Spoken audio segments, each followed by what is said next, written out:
নমস্কার, পিপুল ভয়েস নিউজে আপনাদের সবাইকে স্বাগত। আমি অরূপ। আজ প্রথমে আপনাদের আমি দুটো ঘটনার আগে বর্ণনা দেব, তারপর সেটাকে একটা বিগ পিকচার এখান থেকে আমরা কি পাচ্ছি তার একটা পর্যালোচনা করব। প্রথম যে খবর সেটা হচ্ছে, ইতিমধ্যেই আপনারা জানেন, বা যারা জানেন না তাদের জন্য একবার বলছি, সেটা হচ্ছে ডায়মন্ড হারবারে বিচারকরা সরাসরি অভিযোগ জানিয়েছেন যে তাদের আর কি জীবনহানির আশঙ্কা করছেন। তারা যে আবাসনে থাকে সেখানে দুষ্কৃতীরা সেখানে গেছে, তাদের গেটের কাছে গেছে, সেটা তাদের যে সিসিটিভি ফুটেজ আছে তাতে দেখাও যাচ্ছে। এবার যারা বিচারক তারা জেলার বিচারককে, যে ডিস্ট্রিক্ট জাজ, তাকে চিঠি পাঠিয়ে প্রত্যেকে তাদের নিরাপত্তার অভাব যে বোধ করছেন সেই জিনিসটা তারা তুলে এনেছেন। এবং না, এখানেই শেষ নয়, এবং তারা বলছেন এক পুলিশ অফিসার লোকাল থানার, সে ওই দুষ্কৃতীদের সঙ্গে যোগসাজশে আছে এবং সেই পুলিশ অফিসারের মোবাইল নাম্বার পর্যন্ত সেখানে দিয়ে দিয়েছে। তাহলে আর কি যারা বিচারকরা, যারা আমাদের বিচার দেন, তারাই আজকে পশ্চিমবঙ্গে নিরাপত্তাহীনতায় ভুগছেন। এবং যাদের আমরা নিরাপত্তার দায়িত্বে আমরা মনে করি সেই পুলিশ অফিসাররা, বলা হচ্ছে বিচারকরা বলছেন, সাধারণ মানুষ নাম জনতা নয়, সেই বিচারকরা বলছেন সেই পুলিশ অফিসারের মোবাইল নাম্বার দিয়ে সেখানে দাঁড়িয়ে যে সেই পুলিশ অফিসার এই দুষ্কৃতীদের জাজেদের এখানে পাঠাচ্ছেন। ভয়ঙ্কর। এবং তারপরে সেখানে যে চিঠিতে লেখা হয়েছে সেখানে বলা হচ্ছে যে এই জাজেরা, যে এসিজেএম, তারা বলছেন যে তারা পক্সো নিয়ে কিছু মামলার রায় দিয়েছিলেন এবং সেই জন্যই হয়তো তাদের ওপর এই আক্রমণ।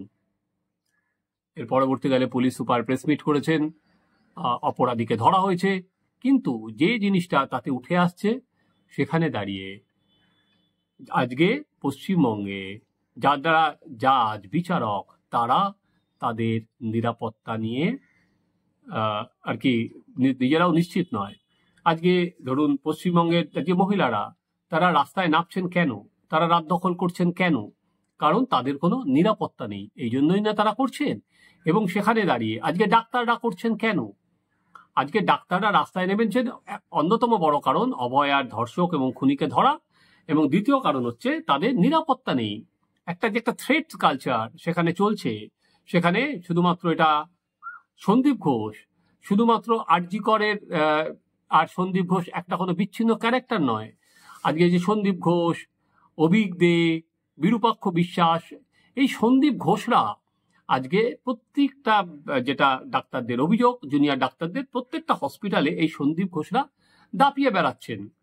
এই কোনো জায়গায় সন্দীপ ঘোষ এখানে আছেন, সন্দীপ ঘোষ মেডিকেল কলেজে আছেন, সন্দীপ ঘোষরা উত্তরবঙ্গ মেডিকেল কলেজে তো ছিলেনই। তো এই যে থ্রেট কালচার, এই যে লোককে ভয় দেখানোর জায়গা, সেটা আজকে বিচারকদের চিঠিতে সেটা কিন্তু বেআব্রু হয়ে গেল। সেটা কিন্তু cat is out of the bag আমরা বলি, সেই বিড়ালটা তো অনেকদিনই ব্যাগের বাইরে বেরিয়ে গেছে। এবার সেটা কিন্তু একেবারে বেআব্রু হয়ে গেল। আমার যেটা কথা, সেখানে আর কি এই যে শাসক, পুলিশ সবাই মিলে যে একজোট হয়ে গেছে দুষ্কৃতী, সেই জায়গাটা কিন্তু এই চিঠিটা, সেটা বিচারকদের চিঠি, সেটা প্রকাশ্যে নিয়ে গেল। এবার আর একটা জায়গায় আসুন, আমি আজকে পুলিশের ভূমিকার কথাই বলছি। সেখানে সিপিএম এর নেতা শতরূপ ঘোষ আজকে থানায় অভিযোগ জানাচ্ছেন এবং তিনি আদালতেও যাচ্ছেন। তিনি বলছেন যে পাটুলি থানার ওসি একটি পোস্ট করেছেন তার ফেসবুক পেজ থেকে, এবং সেখানে বলেছেন, কমরেড, শূন্য ছিলি শূন্যই থাকবি। পাটুলি থানার এসি যদিও পরবর্তীকালে তার দাবি তার নাকি ফোন হ্যাং করে গেছিল। আমি জানি না ফোন হ্যাং করে গেলে এইটা কিভাবে যায়, একটা পোস্ট কিভাবে হয়ে যায়। আমার যেটা বলার, এবার আপনারা, আমি আগে বললাম দুটো খবর প্রথমে বললাম, যেই খবর থেকে এবার চলুন আমরা পর্যালোচনা করি। আজকে শাসক দলের বিরুদ্ধে প্রধান অভিযোগ সেটা হচ্ছে যে আজকে আর পুলিশ আর একেবারে নিরপেক্ষতার শেষ সীমা লঙ্ঘন করে গেছে। আজকে পুলিশ ফেসবুকে পোস্ট করছে, ফেসবুকে পোস্ট করে তৃণমূল যেরকম প্রচার করছে, তো পুলিশও একইভাবে প্রচার করছে যে শূন্য ছিলি শূন্য থাকবি। এটা তো পুলিশের কাজ নয়, এটা তো তৃণমূল কংগ্রেসের প্রচার।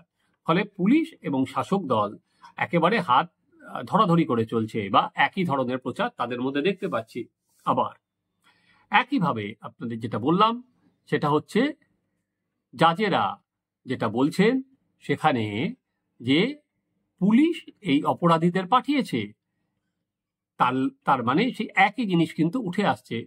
পুলিশ এক শাসক এবং দুষ্কৃতী যোগ। আজকে যদিও জাগো বাংলায় সেটা এক পেজ ওয়ানে খবর করেছে যে না, এরকম কোনো আর কি ঘটনা হয়নি, এটা একটা অন্য ঘটনা, সেখানে দাঁড়িয়ে পুলিশ গ্রেপ্তার করেছে। ফলে বিচারকরা যে চিঠি দিয়েছে তাকে নস্যাৎ করে দেওয়া হয়েছে। সে শাসক দল তার মতো করে একটা পাল্টা যুক্তি সাজিয়েছেন। কিন্তু জনমানসে আজকে কোন ধারণাটা যাচ্ছে? আজকে নিরাপত্তাহীনতায় একজন আমজনতা ভোগা আর একজন বিচারকের জায়গা করা, সেটা কিন্তু এক জায়গা নয়। একজন বিচারক নিজেই যদি নিরাপত্তাহীনতায় ভোগেন, তাহলে পাবলিক যাবে কোথায়? কার কাছে বিচার চাইতে যাবে?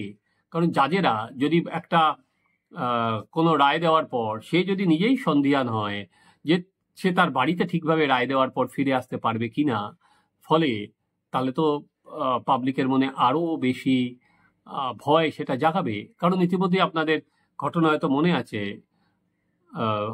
হাইকোর্টের বিচারপতি জাস্টিস মান্থার বাড়ির সামনে পোস্টার লাগানো হয়েছিল। সেই পোস্টার কারা লাগিয়েছিল, হাইকোর্ট কিন্তু সেটা পুলিশ কমিশনারকে লালবাজারে তদন্ত করে জমা দিতে বলেছিল। আজ পর্যন্ত কোথাও আমি কিন্তু দেখিনি যে কারা কারা ওখানে পোস্টার লাগালো, প্রেস থেকে ছাপা হলো, পেছনে কারা আছে। কলকাতা পুলিশ কিন্তু তদন্ত রিপোর্ট আজও পর্যন্ত জমা দেয়নি।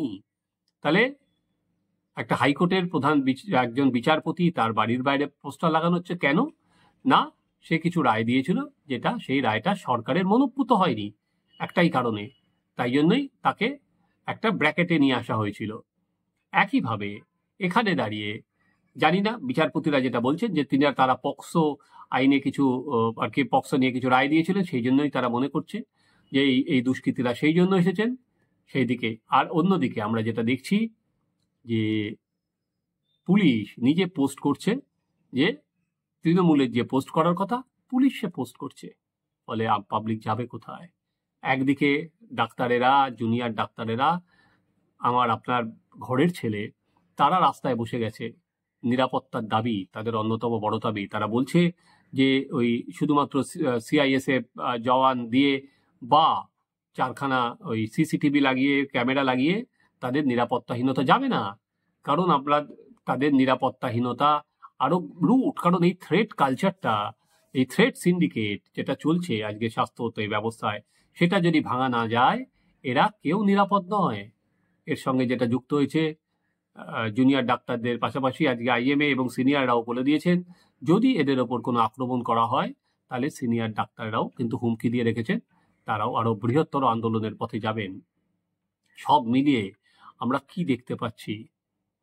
একটা কমপ্লিট কি নৈরাজ্য বলা যায়, চলমান নৈরাজ্য আমি যেটা বলি। আগামী দিন পুজো আসছে, যদিও মুখ্যমন্ত্রী বলেছেন উৎসব করার কথা, আমি জানি না কোন উৎসব হবে। যেভাবে যে বাংলাকে আমরা এগিয়ে নিয়ে যাচ্ছি, সেখানে দাঁড়িয়ে আগামী দিন আমরা দ্রুত এই ব্যবস্থা যদি শাসক বা সরকার যদি দ্রুত না পরিবর্তন করতে পারে, তাহলে উৎসব তো অনেক দূরের কথা। এই ছেলেমেয়েগুলো হয়তো আগামী বহুদিন এই রাস্তাটাই আঁকড়ে পড়ে থাকবেন এবং সেখানে তাদের তো কোনো পুজো থাকবে না, সরকার যদি এই স্টেলমেটটা না ভাঙতে পারে। একইভাবে এই পুলিশ যদি একইভাবে এরকমভাবে পুরো শাসক দলের হয়ে এরকমভাবে কাজে চলে যায়, তাহলে কিন্তু আগামী দিনে জনরোষ যেটা আজকে বাড়ছে, সেটা কিন্তু আলটিমেট পুলিশের ওপর গিয়ে পড়ার সম্ভাবনাও নাকচ করা যায় না। চলুন আমরা দেখি আজকে যে ঘটনাগুলো আমরা বললাম সেগুলো আগামী দিনে আরো পুনরাবৃত্তি হয় না, সরকার যে ঘটনাগুলো সেটা মোকাবিলায় আরো বেশি সচেষ্ট হয়। আপনারা দেখতে থাকুন আমাদের চ্যানেল সাবস্ক্রাইব করুন, আপনাদের মতামত জানান।